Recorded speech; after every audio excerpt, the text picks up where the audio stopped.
Dottore, non so come dirtelo, ma devo dirti una cosa. L'ho trovato.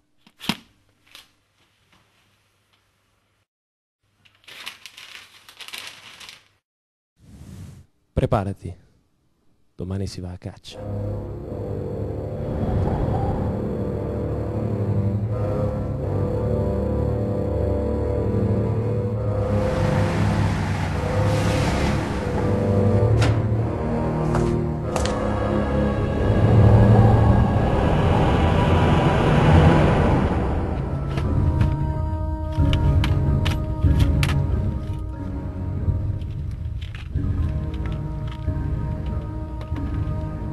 Mamma che freddo.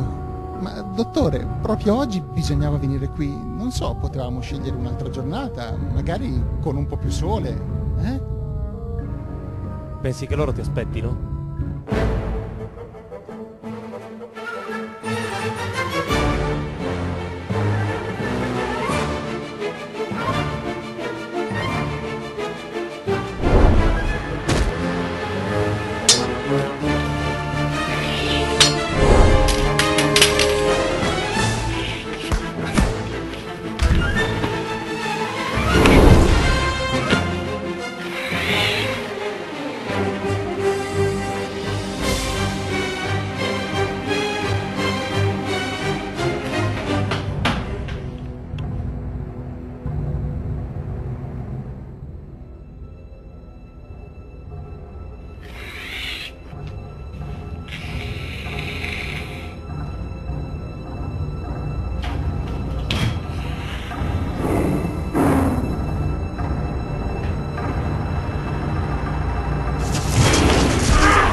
Sì, certo.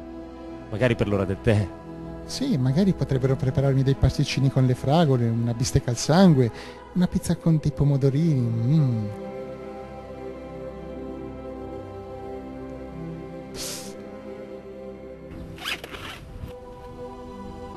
Allora, vediamo, i 5 caricatori per la Glock, la pistola, Sì, e le munizioni per il fucile? sì. Sì. E senti, dottore, ma le bombe a mano non le prendiamo? Non lo so. Troppo casino. Ecco, l'acqua santa. Facci piano con queste, che sono importanti.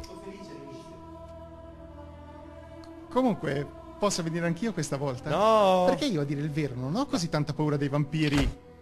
Ma perché no? E quando sarà la prossima volta? La prossima volta! Ma perché sempre la prossima volta?